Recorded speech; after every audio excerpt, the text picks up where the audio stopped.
the song with your heart. Play the song with your heart. The NBA is finally back, you know. We got the NBA regular Boo. season is officially back on next Tuesday. So the Lakers play the Minnesota Timberwolves and the Celtics. They played the New York Knicks. Two really good matchups beginning of the season. Just a lot of stuff has been going on this off season. Obviously, with the Knicks, they just recently traded for Karl Anthony Towns. They brought in Mikal Bridges. They made a lot of moves. They re-signed OG Anunoby. They traded away Julius Randle. The Timberwolves, they traded for Julius Randle. They traded away Karl Anthony Towns. They brought in Dante DiVincenzo. They drafted the point guard out of Kentucky, Rob Dillingham. So it's a lot of stuff that's going on. Obviously, the Lakers, they hired JJ Redick. They drafted Dalton Connect. They done some. I wouldn't say they made a lot of moves, but in terms of like coaching wise and draft picks, they also brought in Bronny James as well. With that being said, let me ask you this, Brian: who is your favorites in the Western Conference and the Eastern Conference to make the NBA Finals? My favorites in the Western Conference. Yeah, I'm still going to say the Mavericks because the really. Mavericks you can say they got better because they got rid of Derrick Jones Jr., who was very streaky in the playoffs. They bought in Klay Thompson. I know Klay Thompson didn't have the greatest shoot. The last performance we saw from him, he went 0 for 10.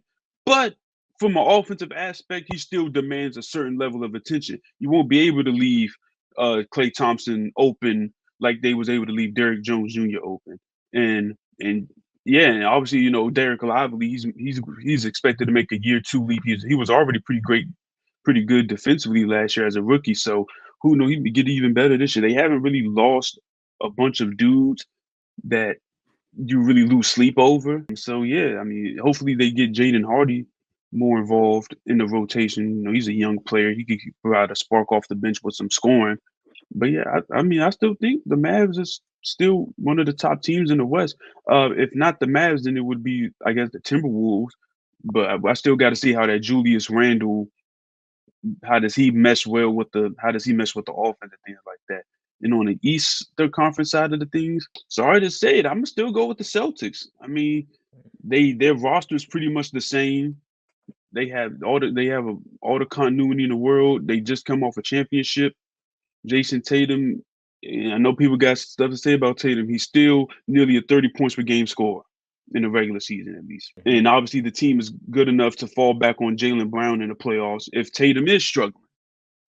And they still got Drew Holiday, still got Chris Stopps, and what's his name? Joe Mazzulla is still a great coach. I mean, I don't see what other team, maybe the Knicks, really shouldn't even be considered as favorites in the East because the Celtics they still got the artillery. All right. I mean, make interesting points. I'm gonna have to disagree with you on that one.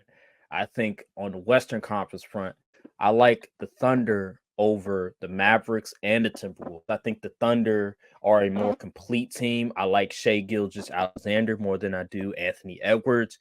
I just think that the young players for the Thunder, they're going to make a leap. I think Chet Holmgren is only going to get better. I think Jalen Williams is only going to get better. I think that experience in the playoffs will really get them a lot better, a lot more hungry. I think the additions of Alex Caruso is going to be very important in the playoffs because then you got him guarding Luka, you got him guarding Ant. That's really going to help them a lot. Hartenstein, that's another one, a quality rotational big for them. He's really going to add a defensive presence to them. He could also rebound a little bit. I like the OKC Thunder. I just think they have so many different dudes that they can go to. They're a really, really good defensive team as well with Lou Dort.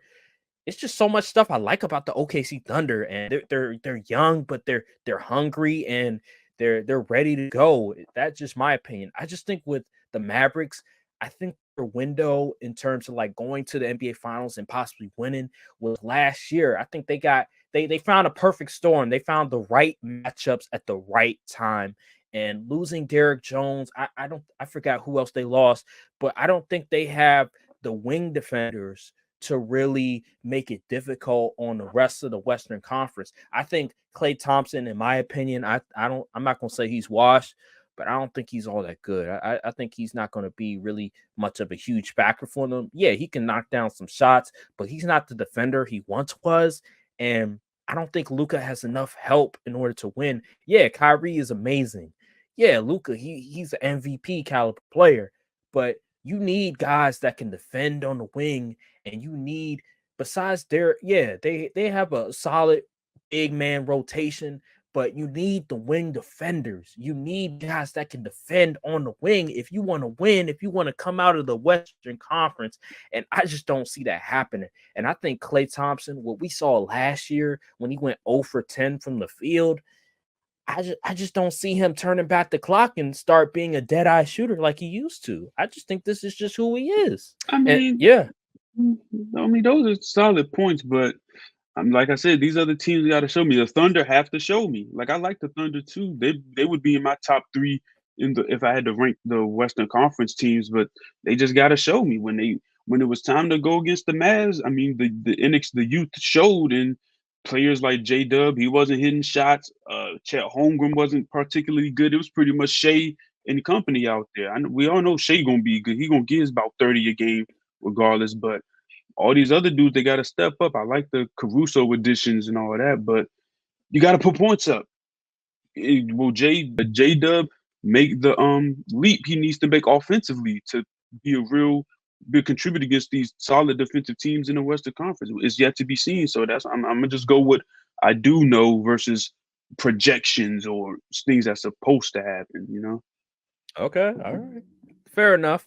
So in the Eastern Conference, I understand your Celtics pick, but I'm gonna go with the Knicks. I just think the Knicks, they have the pieces to match up against the Boston Celtics and make it very, very difficult for them. They have the wing defenders that you can put up against a Tatum and against a Jaylen Brown. That's what you need against the Boston Celtics, because against the Mavericks, they didn't have the wing defenders to really disrupt what's going on with Jason Tatum and Jaylen Brown too much. I think this Knicks team, all facets. Yeah, their bench isn't what it once was, but against the Boston Celtics, that doesn't really have much of a bench. I mean, they have about 7 guys. All you need is around 7 dudes. And I look at this Knicks team with Karl-Anthony Towns, OG Anunoby, with Mikal Bridges, with obviously Jalen Brunson. He's amazing as it is. Mitchell Robinson. You have that guard coming off the bench for them.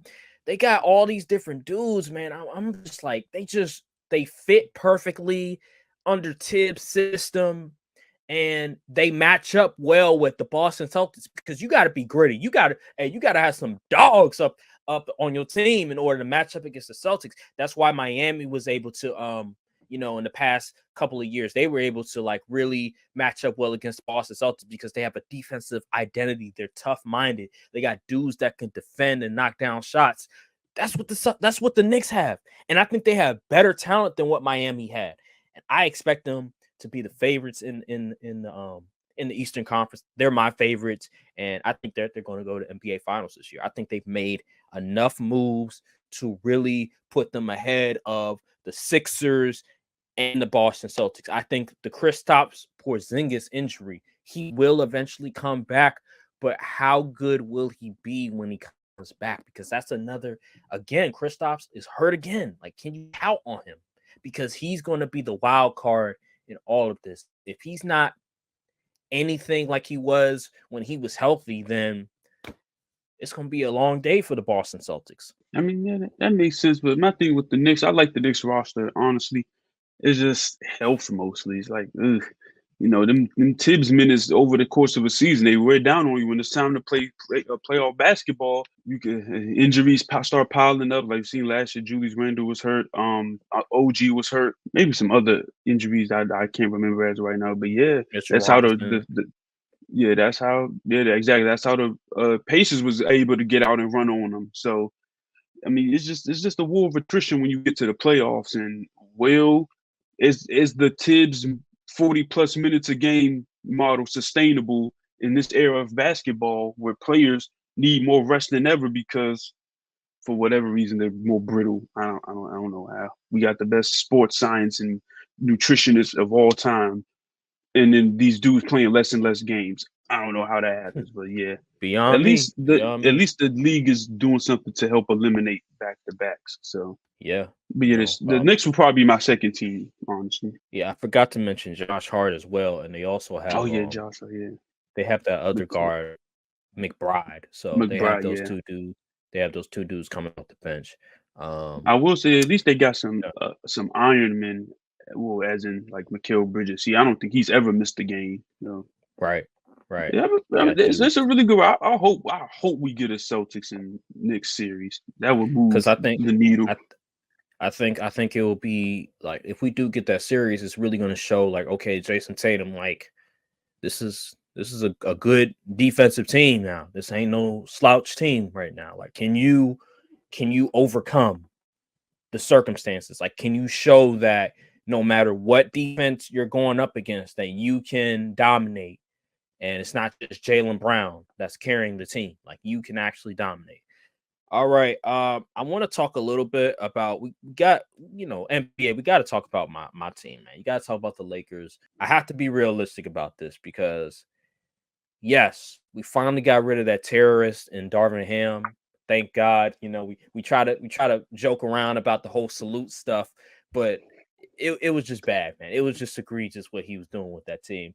I do like some of the things that I saw from preseason. I haven't watched the games, but I've seen some clips in terms of just plays being called, off-ball movement, utilizing screens, freeing up offensive players to get good looks from the three-point line or cutting as well. It seems like JJ Redick's system is really going to help a lot and free up a lot of players, not make it solely on the shoulders of LeBron Anthony Davis to create everything, which is great. Here's my thing. I think this Lakers team is going to be a process.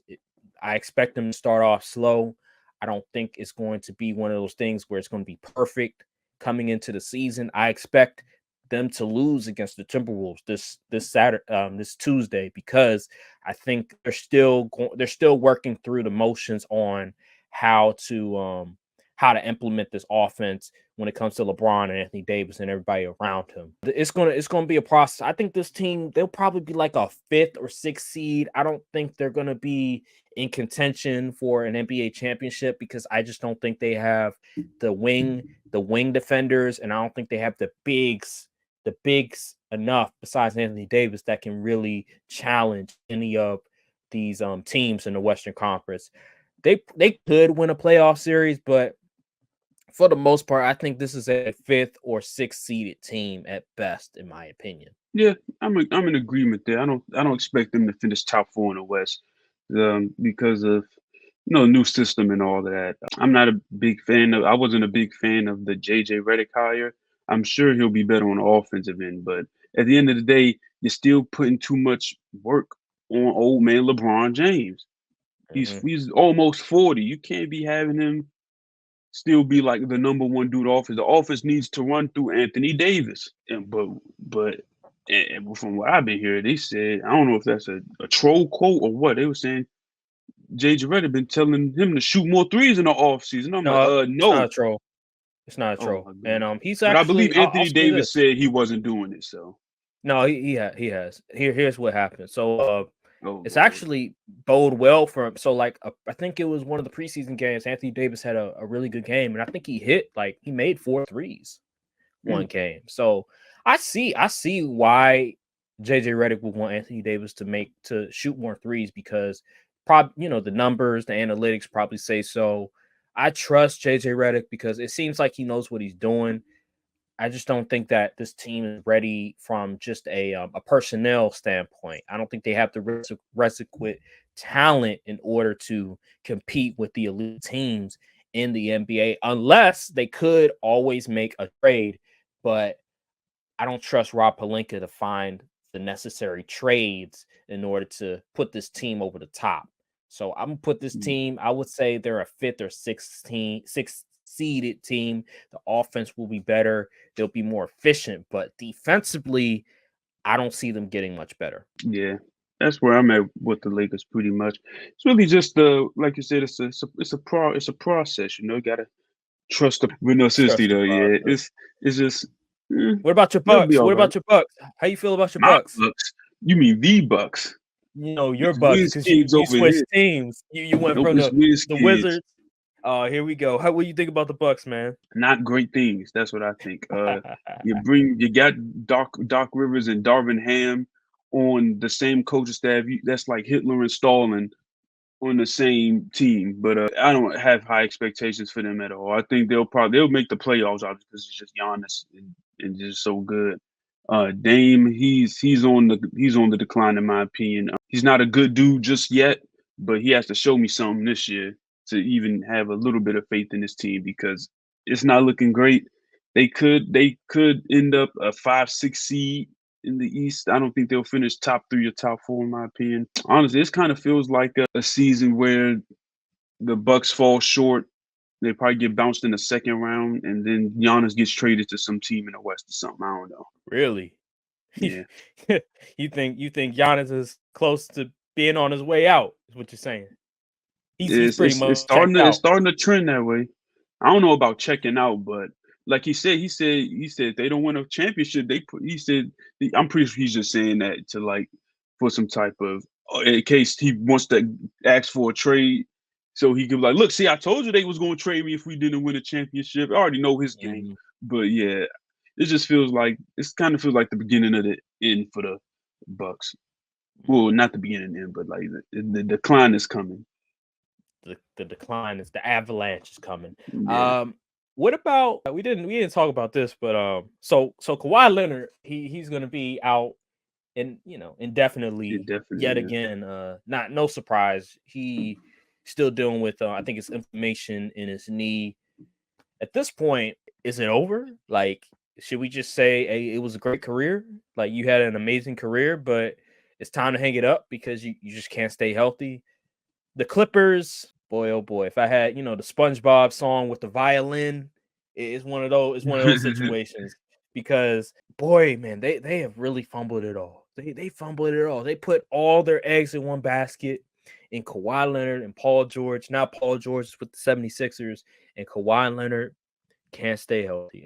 And they resigned him for all that money. Yeah, unfortunate situation for the Clippers, but hey, that's what happens when you gamble. You win some, you lose some, and they lost big. They put a 15-leg parlay together, and now they could mess around and give the Thunder a top 5 pick if they suck this year. So yeah, So what Steve happens? And Ballmer, you done they got a goofed. new stadium. Yep. So that return on investment is because yeah, it's not looking good for them boys. They probably mess around, miss the playoffs. But See, he people said thought Harden never missed the playoffs, buddy. It's 2024. and Tyronn Lue, he was like, "Hey, I'm gonna resign with the Clippers. I'm gonna stay with the Clippers. Like I don't want to go to the Lakers." Oh, okay, all right, cool. I mean, at least All right. if he lose on the Clippers, they're gonna be like, look, see, I ain't got no players. My best I ain't star got no player hurt. help. All Yeah, my players been hurt. Like, what am I supposed to do? All right, exactly. cool. Them And a new excuses ain't gonna stadium. fly in the other LA team. You know what's funny? You know what's funny, Brian? I remember when they there was like a video, I think it was like a year or two ago, where they showed like the development of the Clippers new arena. Hmm. And like I remember saying, I don't know if it's on the podcast, but I remember saying like Paul George and Kawhi are not going to be playing in that arena once it's done being built. And look here, we're in 2024 and Kawhi Leonard is out indefinitely and Paul George is with the 76ers. Isn't that funny? Like the fact that you put so much money into this team and you can't even reap the benefits of the arena. Like they've done so much in terms of like making it just attractive for It like looks nice. fans. Like it looks really, really nice, but I they mean, don't either have a good way, team. I mean, they'll still make money because it'll be concerts and stuff held there. But Yeah, for as far sure. as the basketball side, The basketball side is poo. It's poo poo. Terrible. yeah, Yeah, them man. seats ain't It's gonna just be bad. It's gonna be Yeah. Kevin Porter Jr. It's gonna be James Harden, and it's gonna be Bones Highland getting their buckets. It's gonna be whoever offense. It's gonna be ball don't stop offense. Hey, let me get my 20. You get your 20. You get your 20. All right, cool. Because we're not gonna be winning much games for Yeah, sure. it's James Harden will have to pull off a miracle to get these dudes to the playoffs without Kawhi. All right, for last thing, we didn't talk about it a whole lot, but Timberwolves, you mentioned a little bit with Julius Randle. I think with the Timberwolves, what it's going to boil down to is the development of Anthony Edwards. Like Anthony Edwards, he's going to have to take a leap this year. He's going to have to take a major leap this year if they want to have a chance to make it to the NBA Finals, because losing Karl Anthony Towns was one of the major reasons why they made it to the Western Conference Finals. Matter of fact, he was the best player in that Denver Nuggets series. It wasn't even Anthony Edwards, because Anthony Edwards, the first 2 games, he was dominant. But then after that, Karl Anthony Towns was the one really taking over. He was the one doing a good job defending Jokic, defending the paint. Losing him, Anthony Edwards is going to have to really take that next step in order for the Timberwolves to really go to where they think they can go to. I think this team, I think the Timberwolves are a year away, in my opinion. I think they wanted to just clear the books. And with Julius Randle, I think his contract is team friendly. And then Dante DiVincenzo is a really, really nice role player. I think they're a year away before they really feel like they can compete for a championship. And with Karl Anthony Towns, he's a good player, but he's not a guy that you can trust on a championship team. And for somebody getting paid over 200 M's, I wouldn't want him on my team either. So I think they just wanted to clear the books on that one. Yeah, I mean, I can absolutely see that possibility happening. I do think Anthony Edwards needs to step up as a player and as a leader to Mm-hmm. really take this team to the big stage. And yeah, like you said, I agree with you fully. I think they're a year away. I think this year they'll still be one of the top teams in the Western Conference because they still have depth. They're still a good team. But that next year though, when like Rob Dillingham is going to be more acclimated to the league, he's going to be a really solid scorer off the bench and stuff like that. And then who knows what other moves they could possibly make over the next off season. I think the Timberwolves will probably be after this year. They'll probably be looked at as the favorites, or if Mm-hmm. not top 2, if anything. So yeah, I Yeah. don't really expect the Timberwolves to be, oh, they gotta go to the finals or Anthony. No, I don't think like that for them. They're still a young They team. remind they remind me a little bit of, I'm gonna make an NFL analogy. They remind me a little bit of the Bills in terms of like they traded away their star player, which was Stephon Diggs. Yeah, they did trade him away. They traded away Stephon Diggs, they traded away Karl Anthony Towns, and we have this feeling like the expectation is not okay for them to go to Super Bowl. The expectation is they're gonna be good. We expect them to possibly make the playoffs, but we don't expect them to like really compete for a Super Bowl. Now, the Bills, they just traded for Amari Cooper. So you can say, well, now it's kind of changed a little bit. But with the Timberwolves, I just look at them and I say they're a year away. Before we get out of here, just real quick, the Denver Nuggets, we expecting them to compete for the championship for the next couple of years, but now losing some role players in free agency, they lost Contavious Caldwell Pope. It just Yeah. seems like the Denver Nuggets, as we thought they were going to be for the next couple of years, is just not going to happen. It just seems like they're a team that they were able to get the right matchups. They were able to capitalize at a certain point in time. They won the championship, and now they're back to where they were before, which is a really nice team. You have an MVP caliber player in Nikola Jokic, an all-time great player in Nikola Jokic, a really nice player in Jamal Murray, and Aaron Gordon, he's a quality player. And then you have I'm missing somebody else, but they have some nice pieces, but it just doesn't seem like a team that has the talent in order to win a championship. Is that fair to say? Yeah, that's fair. If I had to make a comparison for the Nuggets, it would be kind of like, nah, I can't The make a Rams? comparison. I was going to say the Rams because they won the championship, but they just haven't got there. But yeah, yeah, the Nuggets. I think their time is just pretty much like I said. They'll probably be like the playoff team they were they won a ring that they would be a good team. You always be like, oh, Jokic and Murray and all that, but you weren't really expecting them to win anything, you know? No, It's kind of no. like playoff filler. They capitalized on their window. They had a small window and they capitalized on it. They got a Yeah. championship, but losing the role players that you used to have, and now even losing another role player in Kentavious Caldwell-Pope. Now, granted, I wouldn't pay Kentavious Caldwell-Pope all that money, but not having the role player talent that you used to, it's going to be very hard for the Denver Nuggets to be thought of as a legitimate title contender. And I think this year is going to continue that way. And I think the younger teams, the OKCs and even possibly the Timberwolves, I think they're going to one up them. And I expect them to be a little bit better than the Denver Nuggets, with even though the Denver Nuggets have the MVP and Nikola Jokic. Just let me be.